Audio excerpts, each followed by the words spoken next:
Bonsoir à toutes et à tous, j'espère que tout le monde va bien. Je suis ravi de vous retrouver pour cette nouvelle vidéo hebdomadaire intitulée Je vais bien, ne t'en fais pas. Avant de démarrer, comme d'habitude, le petit message d'avertissement qui stipule que le contenu de cette vidéo est à unique but pédagogique et informatif, qu'il ne constitue en rien un conseil et que vous êtes seul responsable de vos investissements et de votre aide. Pour me suivre, vous en avez l'habitude, sur Twitter, Tino-Trading, le groupe Facebook, le podcast de la bourse que je partage avec mes amis Laurent Matt et plus de 5000 membres maintenant, et la chaîne YouTube sur laquelle vous êtes, où vous pouvez vous abonner et activer la clochette, et ainsi vous serez averti dès lors qu'une nouvelle vidéo est publiée. Pour celles et ceux qui veulent aller un petit peu plus loin en matière de salon, de coaching, de formation, tous mes produits sont disponibles sur le site pepitortrade.com. En termes d'actualité, j'ai annoncé cette semaine ma participation au séminaire qui sera organisé à Barcelone, séminaire de bourse pendant 3 jours, avec des intervenants très connus, donc ça va être vraiment très intéressant. Alors je sais qu'il y a déjà pas mal de demandes, puisque j'ai reçu déjà des messages en privé, alors je gère absolument pas les réservations. Je crois que Denis mettra des préventes 24 heures plus tôt pour ceux qui sont abonnés à sa newsletter, donc n'hésitez pas à vous abonner, c'est gratuit à sa newsletter. Et je crois que c'est le week-end prochain qui va mettre le séminaire en ligne pour pouvoir souscrire. Et je crois que c'est limité à 40 places ou quelque chose comme ça, je crois qu'il m'a dit. Voilà, pour les infos, pour ceux qui m'ont demandé en privé, voilà les infos. Donc voilà, tenez-vous prêts, peut-être commencez déjà à poser vos jours, boulot, etc., pour pouvoir être dispo et prêt à souscrire le séminaire dès qu'il sortira. Allez, on attaque avec le programme de cette semaine, un programme forcément un peu allégé, hein, vu le contexte. Difficile de trouver des actions intéressantes avec une semaine aussi difficile. Alors on a du Morel, on a du Eramé, on a du ASML, on a du Hermès, Dassault Aviation, Aperam, Delta Plus, Katana, Swatec, Vetoquinol, on a du Steph, Eurofine Scientific, Capgemini, et puis aux États-Unis on regardera AMD, Netflix, Amazon, et on jette toujours un petit coup d'œil au niveau de Apple. J'en profite pour vous remercier comme d'habitude pour les nombreux likes avec les commentaires chaque semaine qui sont énormes malgré le contexte difficile. La chaîne et les vidéos ne font que progresser, c'est grâce à vous qui retweetez massivement, qui likez massivement, donc ça permet à cette vidéo qui est 100% gratuite, hein, mais j'ai malheureusement pas de sponsors ou de choses comme ça qui viennent me rémunérer, donc tout ça est 100% gratuit. Et voilà, dans des moments un petit peu plus difficiles comme en ce moment, voilà, la récompense que j'ai, c'est de voir vos likes, vos commentaires toujours sympas. Voilà, donc c'est ma seule et unique motivation pour ces vidéos. Allez, on attaque. Alors bon, le CAC 40, on va faire un petit peu on va prendre un petit peu de recul comme d'habitude. Donc on avait un bull market de 2019 jusqu'à 2020, et puis on a eu la chute du Covid. On a eu un premier rebond technique, une congestion qui a cassé par le haut, puis une longue congestion qui a recassé par le haut, un bull market. Et puis ce bull market s'est achevé dans une espèce de tête-épaule.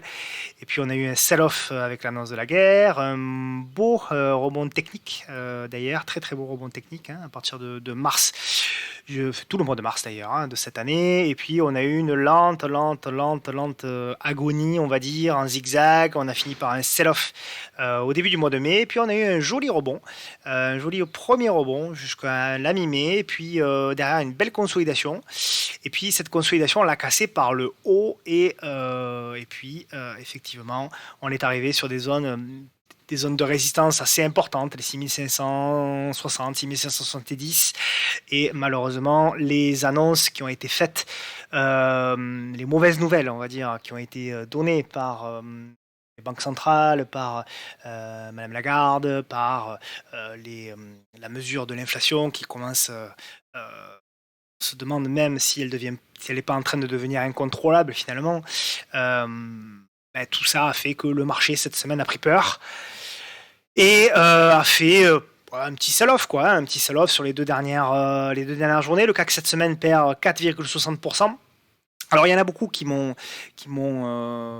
pas beaucoup, donc quelques personnes qui m'ont demandé un petit peu pourquoi j'étais toujours investi. Donc j'avais joué souvenez-vous, hein, on avait joué le premier mouvement et j'avais expliqué que je jouais la seconde jambe haussière avec pour moi le point d'invalidation qui était aux alentours. J'avais donné une zone, hein, j'avais donné 6450 de mémoire en dernière limite qui était ici.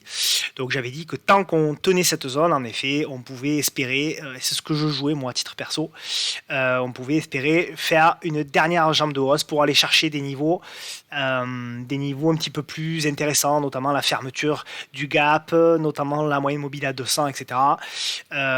Donc voilà. Et parfois on me demande, oui mais on ne comprend pas parce que depuis décembre tu es baissier sur le marché et là tu nous expliques que tu es en position, que tu es à l'achat depuis fin mai, tu es à l'achat sur...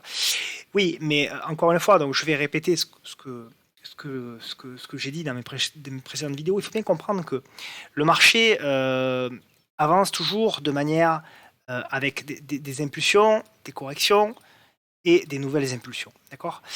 On va pas. Il y a deux possibilités. Il y a l'investisseur long terme qui va attendre qu'on fasse des nouveaux plus bas pour pouvoir rentrer. Et puis il y a le swing trader. Le swing trader, qui est à l'achat, il va quand même essayer, lui, d'exploiter ces phases de rebond potentiel. Et pour moi, cette phase de rebond potentiel, elle était là.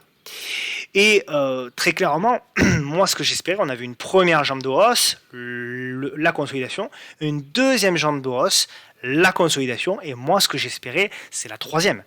Bon, elle n'a pas eu lieu, le marché m'a donné tort, alors peut-être que la semaine prochaine, il y aura un rebond et ça repartira et on me dira mais non mais finalement tu avais raison. Ouais mais ce qui est important c'est le timing. Donc du moment où j'ai eu raison trop tôt, c'est avoir tort tout simplement. Donc en l'occurrence, mon scénario de dernière jambe haussière, bah, tout simplement du moment où on a cassé les 6400 points et comme d'habitude, du moment où on a cassé la moyenne mobile à 10 périodes, c'est fini, c'est terminé. Donc voilà, moi j'ai insisté, malheureusement, à tort hein, d'ailleurs, j'ai insisté encore sur le jeudi, parce que c'est vrai qu'on avait cassé dès le mercredi, mais bon, je me disais, allez, il y a encore, on a quand même tenu les 6400 points, il y a quand même eu une mèche basse sur la séance, vous voyez, sur la séance de mercredi, donc j'étais un peu, c'est vrai, hein, à tort, hein, en mode espoir, en me disant, bon, allez, peut-être qu'il y a eu un petit excès, mais que derrière, et puis finalement non. Finalement non, le marché, techniquement, il a été parfait. Du moment où il a cassé les 6400 points, c'est terminé. C'est terminé, il ne faut pas espérer mieux. Donc voilà, alors après, bon, quelle est la suite? Parce que beaucoup me posent la question, comment tu vois la suite, etc. C'est hyper compliqué. Le marché avance en zigzag, donc pour moi, il y aura du rebond, au moins technique la semaine prochaine. Voilà, mais maintenant, ce qui va m'intéresser, c'est comment on va congestionner, quel est le zigzag qu'on va faire. D'autant que c'est vrai qu'on visait la fermeture du gap au-dessus. Maintenant, on a un gap en dessous aussi qui nous appelle. Donc, on est un peu entre les deux. Donc, on fait du zigzag. Alors, pour moi, il y a beaucoup qui parlent d'un marché en range. Moi, je vois pas du tout un marché en range. Alors, si c'est pour faire un range comme ça, oui, effectivement, on a un marché en range. Mais si c'est pour faire un range de 2000 points, bon, c'est pas un range de 2000 points. Donc, pour moi, on n'a pas du tout un marché en range. On a un marché avec des impulsions, des corrections. Et là, on a un marché qui, effectivement, est en train de se chercher, est en train d'aller chercher des niveaux. Alors, oui, il y a du zigzag, mais c'est pas parce que c'est du zigzag que c'est un marché en range. C'est juste un marché qui est là, qui avait fait une impulsion, qui a fait la correction, et là qui va démarrer, c'est une nouvelle impulsion, qui est en train de démarrer une nouvelle impulsion. Donc voilà, mais pour moi, on n'a pas du tout un marché en range. D'ailleurs, si on regarde la moyenne mobile 10, un marché en range, comme par exemple, il faudrait que je vous trouve un marché un petit peu en range. Là, voilà, là on avait un marché en range, là, effectivement. Là, on avait vraiment un marché en range. Et qu'est-ce qui se passait au niveau de la moyenne mobile 10? Vous voyez, la moyenne mobile 10, elle était pratiquement, elle faisait que du zigzag. Elle n'était pas directionnelle. Et on avait les cours qui étaient une fois un petit peu au-dessus, une fois un petit peu en dessous, une fois un petit peu au-dessus, une fois un petit peu... Donc là, effectivement, on avait un marché en range. Est-ce que là, on est dans la même situation? Pour moi, non. Pour moi, on n'a pas du tout, on n'a pas vraiment la même situation. Ou alors on a un range beaucoup plus grand en termes de points, et bon là voilà. Alors par contre, ce qui est intéressant, c'est que je l'avais noté, c'est que le top de 2020, qui était ici, il était le 8 juin 2020. Et on s'aperçoit que le top, ici, il a été fait le 6 juin 2022. Alors, mon scénario, moi, est toujours un petit peu le même. Alors, vous voyez, j'ai toujours ce biseau descendant. Je prends un peu plus de temps, hein, comme d'habitude sur le CAC, parce que c'est important de voir où c'est qu'on en est. C'est important de comprendre un petit peu comment les indices. C'est pour ça que je passe autant de temps sur le CAC 40, parce que on a beau dire, quand le CAC 40, comme aujourd'hui, perd 2,70, vous pouvez avoir la meilleure action du monde, vous vous faites déchirer. Vous pouvez avoir les pétrolières, vous pouvez avoir. Vous prenez une pilule aujourd'hui, c'est tout à fait normal. Donc c'est très important de voir un petit peu l'état de santé de l'indice. Et là, l'état de santé de l'indice, il est très clair. On a cassé depuis mercredi la moyenne mobile 10, qui est en train de se retourner. Donc là, on est vraiment dans un marché baissier. En hebdomadaire, la semaine dernière, on était pile poil sur la moyenne mobile 10. Bon, on l'a enfoncé. Donc voilà, on est baissier moyen long terme. Enfin, du moins, on est baissier en hebdo, on est baissier en daily. Donc là, pour moi, le swing, on peut tenter des choses, hein, bien sûr. Je ne dis pas qu'il faut totalement arrêter de trader, mais pour moi, là, le swing, voilà, c'est mis de côté. Donc voilà, c'est intéressant. Alors, on me demande aussi souvent la zone, parce que j'ai une poche long terme pour laquelle je suis toujours cash, ça n'a pas changé. La zone que je vise, moi, la zone que je vise pour ma poche long terme, où je rentrerai certainement plusieurs fois, c'est cette zone-là. En gros, hein, c'est la zone, hop là, voilà, des 5150 jusqu'à 5650, 5007. Voilà, c'est toute cette zone où là, si on y va, c'est pas fait encore, on en est très très loin. Si on y va, c'est la zone où je commencerai très sérieusement à accumuler. Je pense que moi, de toute façon, dès qu'on cassera si on les casse les plus bas de mars, je pense que je commencerai à rentrer là pour du moyen long terme, voire même du long terme. Je pense que je commencerai à rentrer sérieusement des positions. Sinon, j'ai toujours ce biseau descendant, ce long biseau descendant, et pour moi, bon, on a tenté de casser par le haut, ça n'a pas fonctionné, preuve de la faiblesse du marché, et puis maintenant, voilà, maintenant on a des objectifs baissiers. Donc on verra, ça va pas se faire en entrée, il y a également cette oblique. Donc on verra celle-là aussi, ce qu'elle va donner, si le marché la voit ou pas. Cette oblique-là, elle passe aux alentours des 6100 points.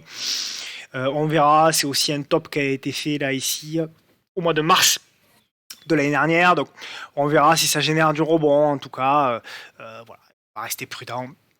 On remet la casquette de prudent à partir de là, et puis on attend des jours meilleurs, voilà, tout simplement. Hein. Au niveau du CAC Small, alors, au niveau du CAC Small, donc c'est ce que je disais en fait, hein, juste pour terminer, ce que je disais, c'est que je jouais un scénario court terme. Dans un scénario, oui, en effet, long terme, moyen long terme baissier, je jouais un scénario court terme haussier, voilà, parce que pour moi, on avait, je le répète, hein, reprenez mes anciennes vidéos, alors pour les nouveaux, on avait un canal haussier, et moi, je partais du principe que tant qu'on tenait les 6400 points, tant qu'on restait à l'intérieur de ce canal haussier, on pouvait espérer aller rejoindre comme objectif la moyenne mobile à 200 jours et le gap. Voilà. C'était aussi simple que ça. À partir de là, du moment où ce scénario est invalidé, on repasse cash, on repasse prudent, même si on sait qu'une nouvelle de Russie ou d'Ukraine peut changer beaucoup de choses. On ne peut pas se permettre, si vous voulez, on peut pas se permettre de rester trop exposé. Donc, quand on recasse la moyenne mobile 10 par le bas, c'est le moment où vous devez alléger, où vous devez vous dérisquer, désexposer du marché. Et à contrario, quand on repasse au-dessus, c'est là où vous devez appuyer un petit peu plus sur les positions swing.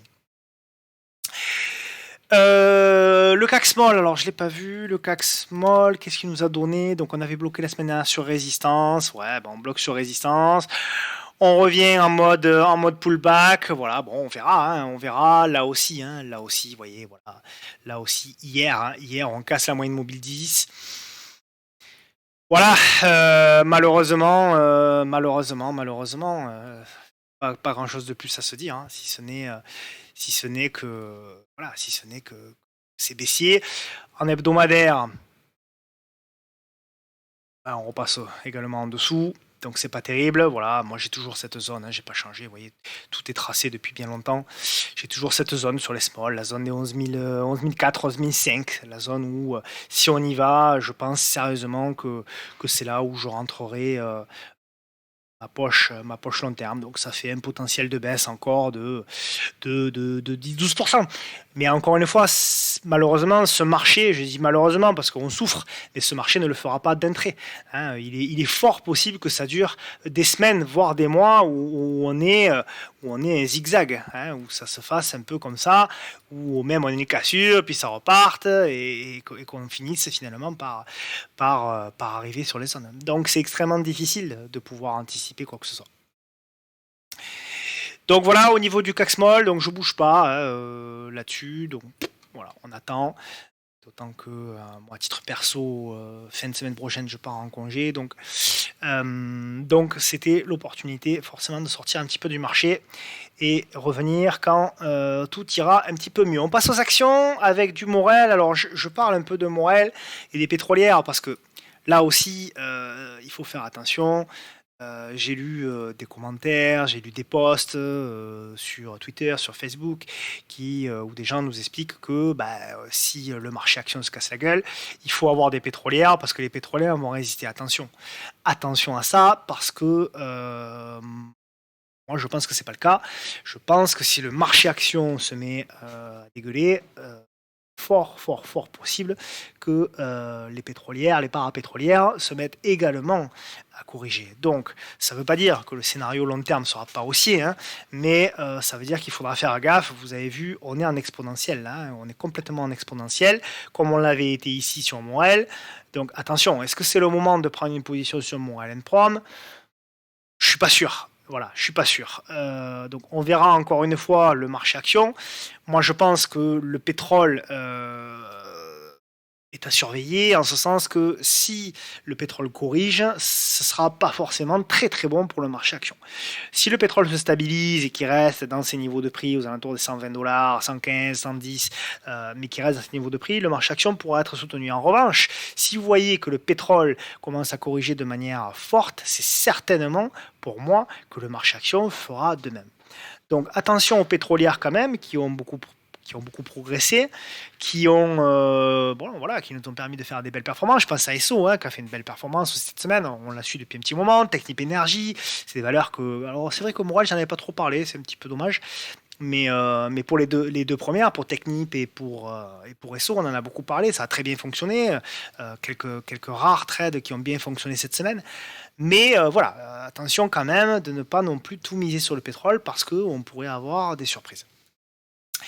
Eramé, je la montre parce qu'on est sur une zone. Voilà, j'avais mis un petit cercle sur le salon, c'était dans la semaine, en disant qu'on risquait certainement de revenir sur ce support. On y est.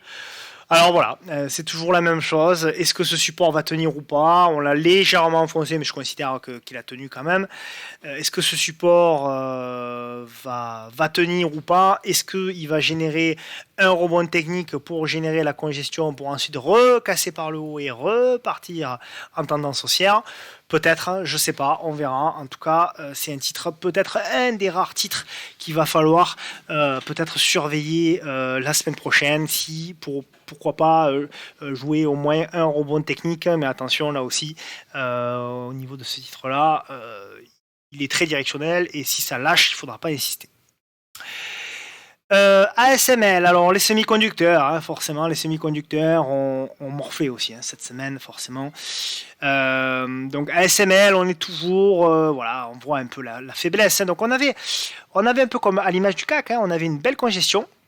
Vous voyez, cette congestion on la casse par le haut, donc magnifique, hein. Et puis très rapidement, c'est-à-dire qu'une fois qu'on a pris, bon, vous me direz 8%, c'est pas mal, mais une fois qu'on a pris 8%, qu'on arrive aux premiers objectifs, voilà, tout de suite on arrive sur résistance, boum, c'est vendu. Systématiquement, ça veut dire qu'on a quand même un marché qui est faible, c'est-à-dire qu'on a quand même un marché où il n'y a pas de relais, ça veut quand même dire qu'on a un marché où il y a quand même, c'est un marché de flux, c'est pas un marché de conviction, ça veut dire que le marché joue la congestion, joue la cassure, joue le premier mouvement, mais il va pas jouer le deuxième. Voilà, un peu comme sur le CAC. Et là, qu'est-ce qui se passe? Non seulement on joue pas le deuxième mouvement, alors on revient en arrière, on fait une congestion qui est intéressante, honnêtement, qui est intéressante. Et puis cette congestion, vous voyez, hop, cette congestion, on finit par la casser par le bas. Et on casse même le support oblique par le bas. Et on finit pratiquement au plus bas cette séance. Et là, maintenant, on se dit, attention, prochain support qui est ici, il est à 487, 486 euros. Et après, derrière, attention, ça peut encore baisser. Et là aussi, on est pour moi, sur tous les semis, sur beaucoup de semis, on est toujours là aussi dans des figures, dans des figures beaucoup plus larges. Bon, alors, le scénario long terme, l'avantage c'est que les petits rebonds techniques comme cette semaine ou la semaine précédente plutôt nous permettent d'ajuster, nous permettent de tracer, nous permettent d'avoir des niveaux. Mais finalement, ce n'est que pour le moyen long terme, ce n'est que du bruit de marché à l'intérieur d'une immense figure de congestion qui pour moi, je vous rassure, finira par casser par le haut, parce que les marchés finissent généralement, depuis 100 ans, par casser par le haut.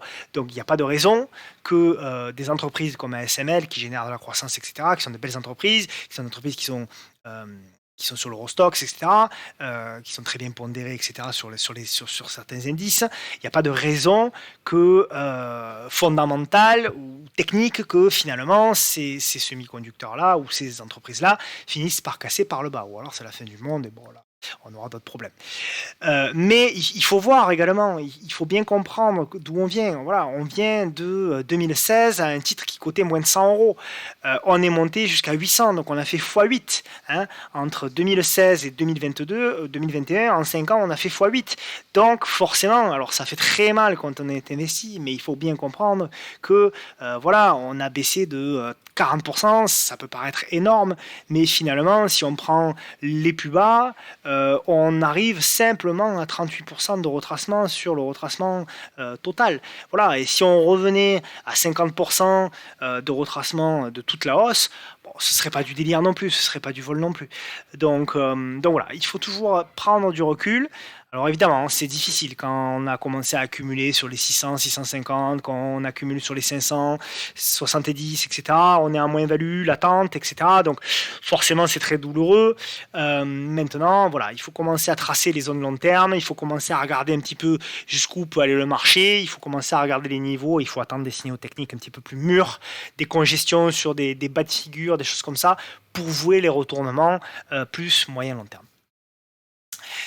Voilà pour ASML Holding. Hermès, alors Hermès, voilà, c'est le genre de choses où moi, à titre perso, alors j'avais eu la réussite de rentrer à 1004 euros exactement, mon prix sur Hermès, donc j'avais joué, je vous l'avais dit, donc on était dans la congestion, j'avais pris la décision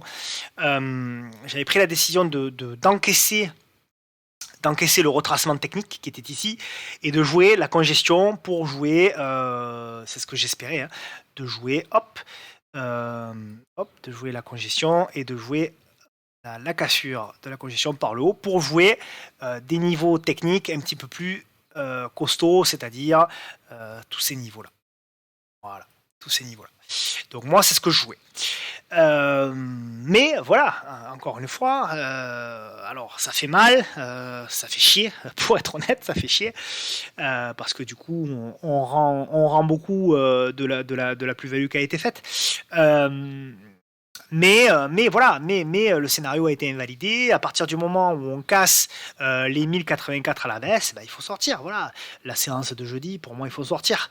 Et puis le scénario est terminé. Voilà, alors on retracera d'autres figures, on essaiera de voir ce que le marché, au fur et à mesure des chandeliers, on essaiera de reprendre des positions, on essaiera de jouer de nouvelles stratégies, etc. Mais voilà, du moment où le marché nous démontre sa faiblesse, nous démontre que oui, en effet, il a fait la première jambe haussière, oui, en effet, il a fait la seconde congestion qu'on doit jouer. Je reste persuadé que c'est pas une erreur technique de jouer la seconde vague de hausse, mais du moment où le marché nous dit non, qu'il y aura finalement, pas tout de suite en tout cas, le timing n'est pas le bon pour jouer la seconde jambe de hausse, eh ben on doit tout simplement prendre ces moins-values, ou du moins prendre ces moins-values sur les plus-values et sortir. Voilà, tout simplement. Mais bon, voilà, Bon, vous le sentez bien, je pense, dans le ton de ma voix, hein, forcément, il y a de la déception, hein. Il y a de la déception parce qu'on joue un scénario, on se dit, allez, ça peut le faire, on peut, voilà, il n'y a rien techniquement qui nous dit de sortir, et puis finalement, si, ça se passe pas comme on le voudrait. Mais c'est comme ça, c'est la bourse, c'est difficile à encaisser, mais c'est comme ça. Dassault Aviation, alors Dassault Aviation, on revient pour moi sur un canal. Voilà, on revient sur un canal. Alors bon, on a fait le double top ici. Voilà, on a bloqué au niveau du double top ici. On a une grosse zone de support en dernier, pour moi en dernier recours. Donc attention là aussi sur Dassault Aviation. On fait un double top. Tant qu'on est dans le canal, ça va. C'est même plutôt une zone d'achat, hein, Dassault Aviation.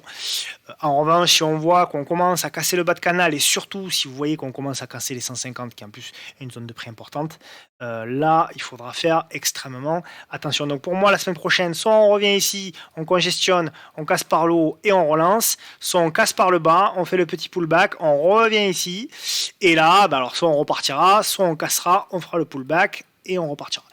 Alors, évidemment, ceux qui comprennent rien à l'analyse technique vont me dire, oui, en fait, tu nous dis que soit ça va monter, soit ça va descendre. Oui, bien sûr, c'est ce que je suis en train de vous dire, mais ce que je suis en train surtout de vous donner, c'est les niveaux. C'est les niveaux qu'il faut surveiller. En l'occurrence, le niveau des 166 à l'achat, et en revanche, si on casse par le bas, il faudra faire très attention si on passe en dessous des 150. Et en fonction de ces niveaux-là, de la manière où ils seront travaillés, vous pourrez faire vos scénarios. D'accord ?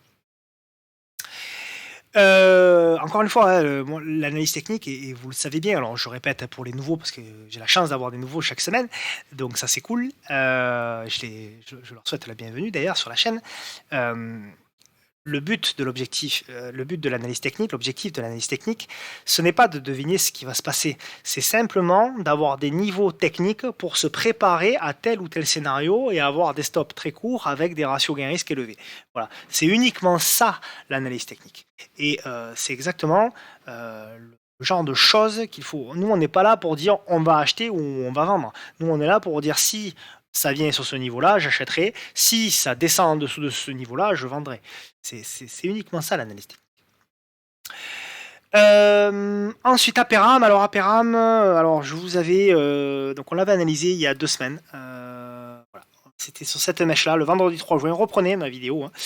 Reprenez ma vidéo du vendredi 3 juin. Et vous verrez que je disais qu'on avait certainement fait un top avec cette bougie-là, et malheureusement pour ceux qui sont actionnaires, en effet, il s'est avéré qu'on avait fait un top, et je vous avais également dit, attention, surveillez du moment où donc vous avez pris effectivement des TP, mais le reliquat, vous surveillez, et lorsqu'on casse la moyenne mobile 10, il vaut mieux sortir. Et c'est exactement ce qui s'est passé là aussi sur la séance de mercredi. On casse la moyenne mobile 10, et puis derrière, à partir du moment où on casse la M10, on perd 9% en ligne droite.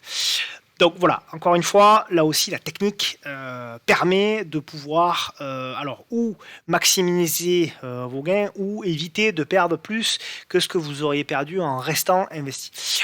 Donc voilà, donc pour Aperam, alors pour moi quand même on a acté quand même du mieux, on a acté quand même une cassure, on a tenu, voilà, mais comme je le disais dans ma vidéo de vendredi il y a 2 semaines, reprenez-la encore une fois pour ceux qui sont intéressés par le titre, je change absolument rien à l'analyse, je disais on va avoir certainement une correction, et ce qui va nous intéresser c'est le rebond, et de quelle manière on va pouvoir congestionner pour pouvoir tracer une figure, et pour pouvoir, si on casse la figure par le haut, jouer la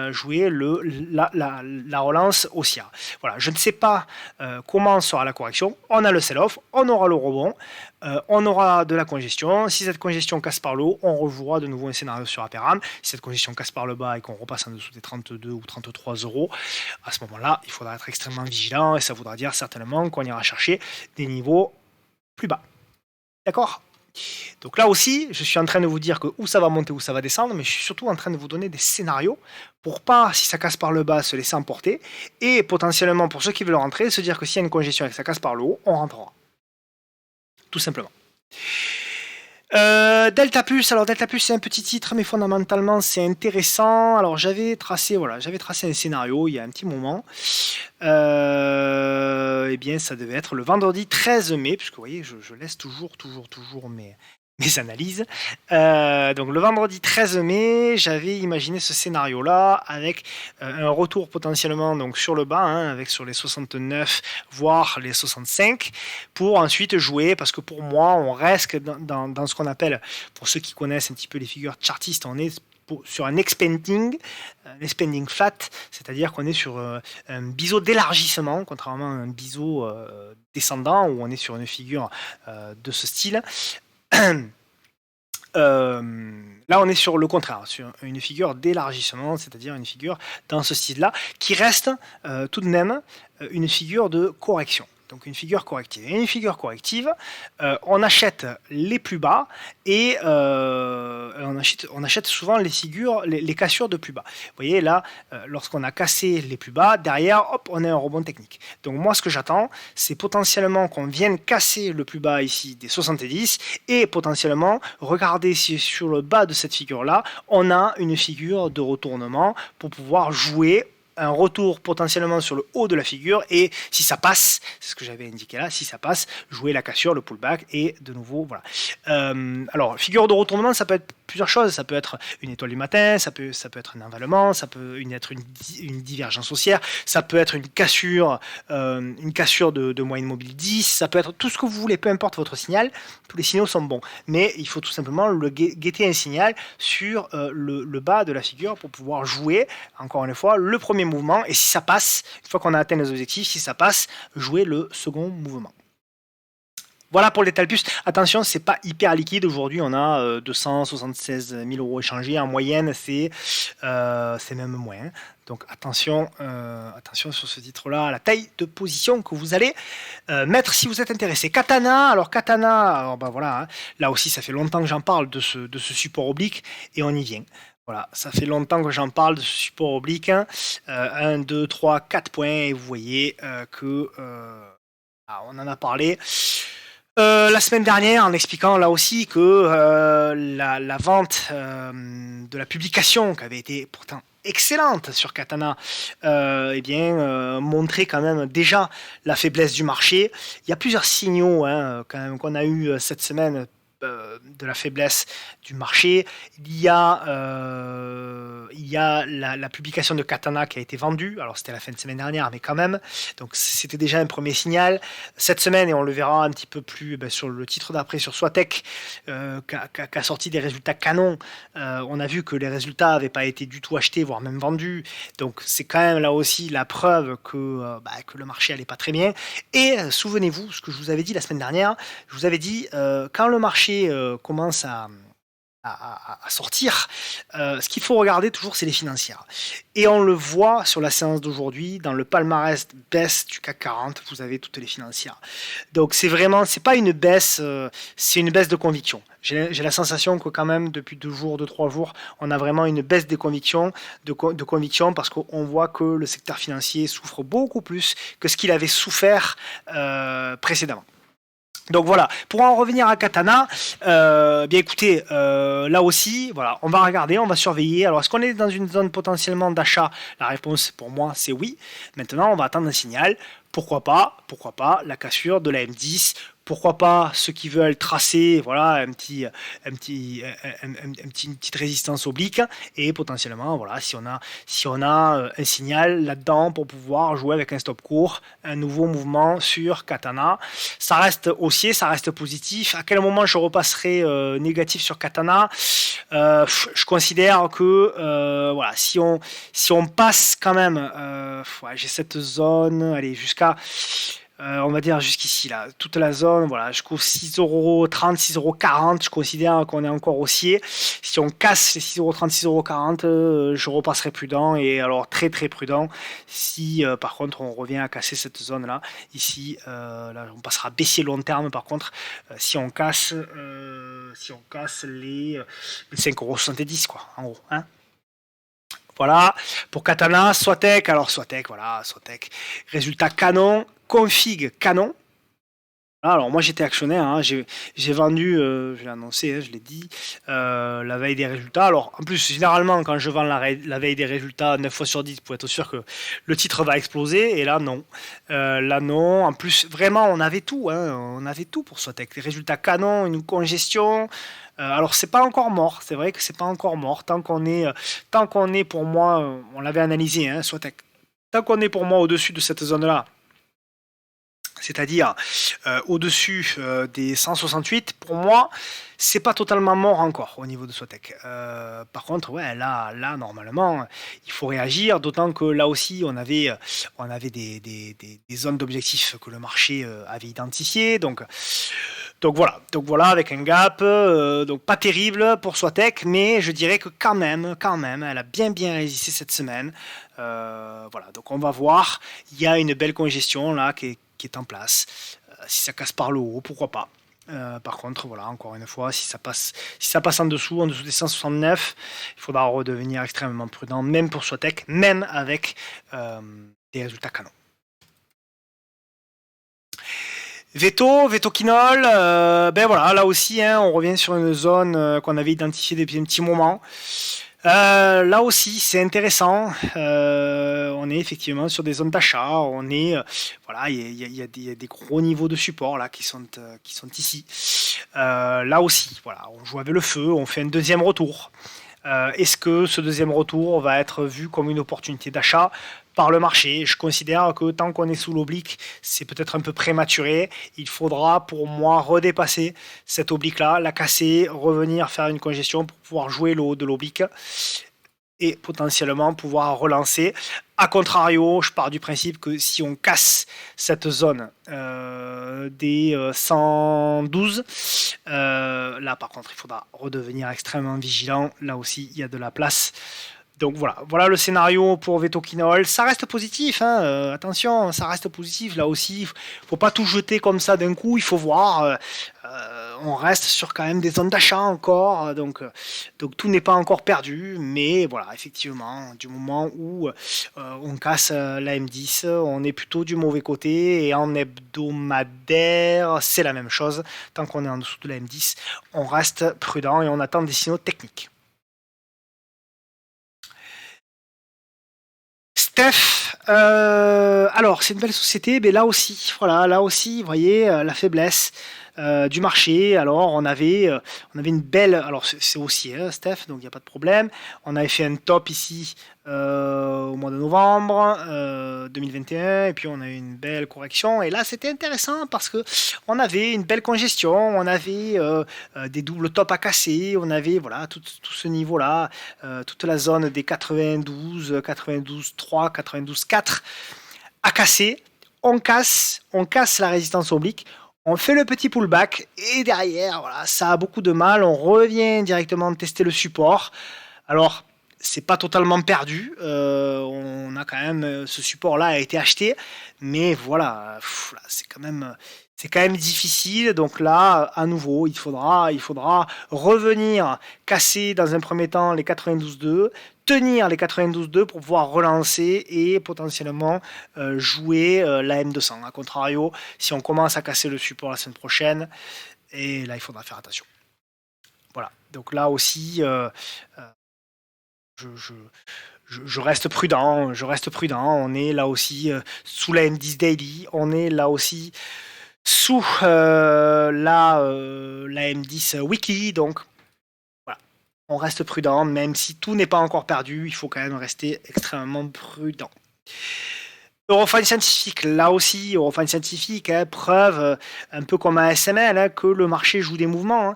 Voilà, donc on avait ce biseau descendant, donc un setup que j'avais décrit hein, chez Denis lors de ma dernière interview. Vous voyez, on avait un biseau descendant, on avait une baisse des volumes, on casse par le haut. Bon, super, on fait le pullback qui est acheté, super, on relance, super, et on n'a même pas la force, de revenir tester l'oblique. C'est ça qui est inquiétant. C'est qu'on n'a même pas la force. On serait au moins revenu dans cette zone-là et on aurait fait un échec pardon, on aurait fait un échec et on serait parti. J'aurais dit, bon, effectivement, on teste l'oblique une quatrième fois. Bon, effectivement, c'est faible, mais bon, on a essayé. Là, on fait rien, quoi, finalement. On casse, l'oblique ici et derrière, on prend 5%, c'est tout. Après en avoir perdu sur cette jambe de baisse, après en avoir perdu 20. Donc, on rattrape finalement très, très peu. On retrace très, très peu. Donc c'est la preuve que le marché quand même est là aussi extrêmement faible. Hein, vous voyez, on repasse sous la M10 là aussi, qui est en train de se retourner à la baisse. En hebdomadaire, voilà, alors là c'est très précis, hein, regardez un petit peu, hein, la M10 hebdo, hein, voilà, M10 hebdo, échec sur la M10 hebdo, hop, on repart à la baisse. Donc voilà, c'est la preuve que quand même on a un marché qui est faible. Vous voyez, sur la période de mars, on l'avait cassé, on avait pullbacké, on l'avait tenu, on était reparti à la hausse pour tester cette fameuse oblique. Là, vous voyez. Donc là, on avait quand même, bon voilà, on avait bloqué, mais on avait fait le mouvement. Là, on n'a même pas la force de faire le mouvement, quoi. Donc ça, c'est quand même des choses qui doivent nous alerter sur quand même la faiblesse de ce, à mon grand regret, hein, parce que voilà, vous le savez, hein, j'avais le scénario d'une dernière jambe de hausse, même sur Eurofin Scientifique. Voilà, pour le moment, le marché me donne tort, c'est comme ça. Mais il faut bien dire la vérité. Moi, je me cache pas. Hein, il faut pas s'enfermer dans des scénarios. On avait imaginé, voilà, le marché pour le moment ne veut pas y aller. Ça changera peut-être la semaine prochaine, ça changera peut-être dans un mois, j'en sais rien. Mais pour le moment, le marché ne nous montre pas un signal de force. Donc il y aura ce support-là pour fin scientifique à tenir, hein, jusqu'au 80, 80, 80, 82. Attention là-dessus, il ne faudra pas lâcher, parce que si on lâche, par contre, alors là, il y aura des supports beaucoup plus bas, il y a des gaps, etc. Donc attention, tout est possible. Dans ce marché, tout est possible. Un rebond technique lundi de 3% est possible, comme vraiment un dernier sell-off, une capitulation. On ne peut pas le savoir. Donc on verra, on reste prudent. On passe aux États-Unis avec AMD, donc les semi-conducteurs. AMD, voilà, qui corrige elle aussi. Donc voilà, on avait ce support qui était ici. Donc on n'était pas venu le tester, mais on avait fait une belle jambe de hausse. Et là aussi, on avait fait, vous voyez, le mouvement correctif. Voilà, donc on revient, même plutôt comme ça, on revient sur le bas de ce mouvement correctif. Attention, là aussi, là, pareil, j'espérais que le marché ait la force de revenir au moins chercher cette M200. Hein. Moi c'est clairement sur ce genre de valeur hein, qu'on joue ça. Après, oui, effectivement, j'avais plutôt un scénario baissier, mais je jouais quand même une nouvelle jambe de hausse. Pour le moment, AMD nous prouve que c'est pas le cas. Pour le moment, AMD nous prouve sa faiblesse. On verra si ça tient. Si ça ne tient pas, en revanche, il faudra faire attention et il faudra viser comme objectif certainement le support oblique qui devrait se situer aux alentours des 86-88 $. Netflix, là aussi, ah ben voilà, on l'avait analysé, Netflix, on l'avait analysé, ça devait être par là. Début de mois de mai, donc on avait dit quoi? On avait dit que effectivement là aussi on pouvait avoir un rebond, mais qu'il fallait faire gaffe. Hop, et on avait une congestion. Cette congestion elle a cassé par le bas pour le moment, donc on aura certainement un pullback, mais il va falloir rester vigilant. La zone pour Netflix pour moi depuis un petit moment elle est là, c'est la zone des 130 et ensuite j'ai pas dû mettre assez d'unités parce que je vois que c'est un peu court, je vais mettre à 3 unités, voilà.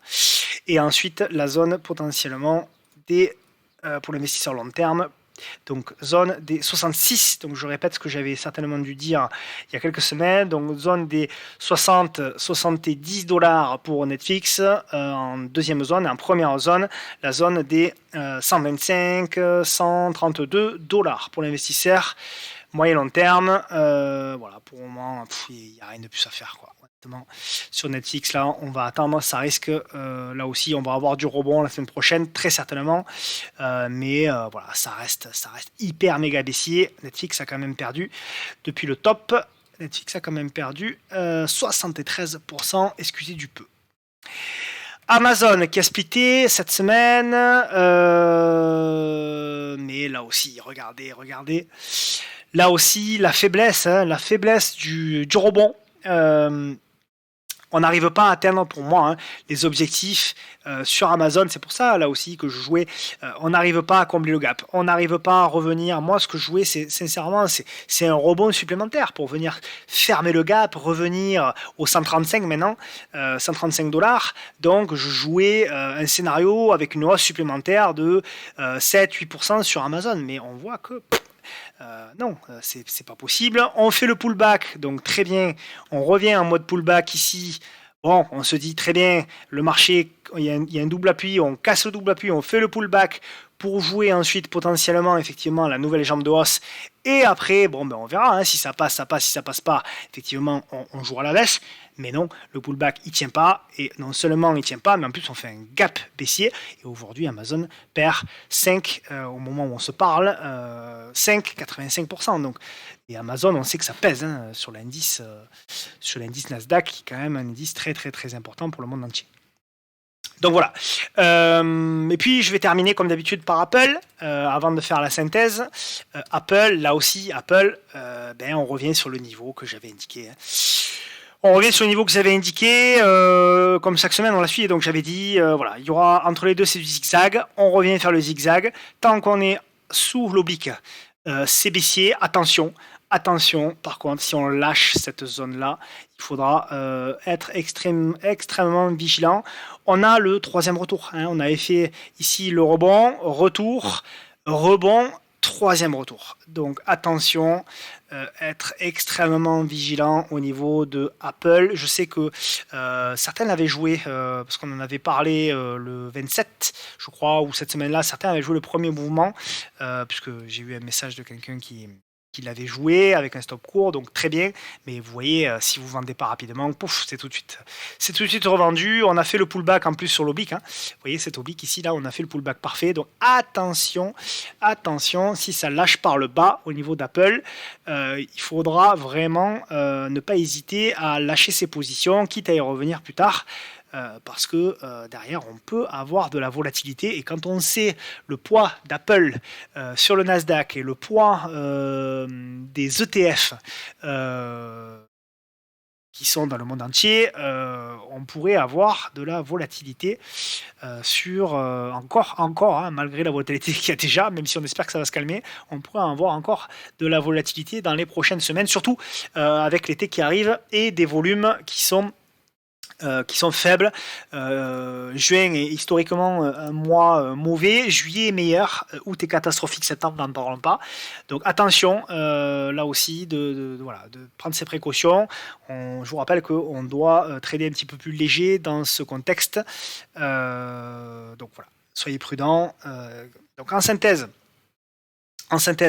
pour revenir un petit peu en arrière, qu'est-ce que j'envisage pour les prochaines semaines, du moins pour la semaine prochaine? Il y aura un rebond pour moi.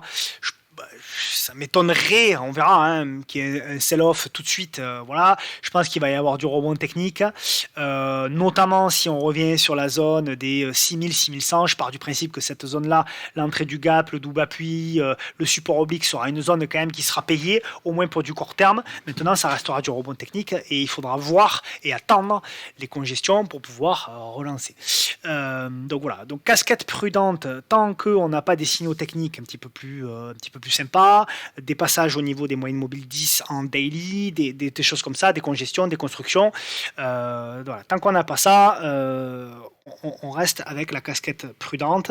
Pour ma part, donc comme je vous l'ai dit, je pars en vacances fin de semaine prochaine, donc vendredi, ce qui fait que la vidéo hebdo de la semaine prochaine sera jeudi soir. Donc je vais rester très peu investi là pour les semaines à venir. Je regarderai quand même quelques graphes, mais de manière très ponctuelle. Je vais surtout essayer de me reposer. Donc voilà, j'essaierai quand même de continuer mes vidéos hebdomadaires pour avec ma casquette du coup plus analyste que trader, puisque je traderai beaucoup moins. Mais j'essaierai quand même de poursuivre pendant mes congés ces vidéos hebdo. Donc je vous dis à jeudi prochain pour la vidéo hebdomadaire, jeudi soir prochain. Pensez éventuellement à vous inscrire à la newsletter de Denis pour ceux qui sont intéressés pour le séminaire de novembre. Et je vous souhaite de passer un bon week-end. Reposez-vous bien, la semaine a été difficile, très difficile. Donc Croyez-vous le droit de profiter de ce week-end et potentiellement du soleil. En tout cas, dans le sud, il fait super beau. Je vous embrasse et je vous dis à bientôt. Bon courage. Ciao, ciao.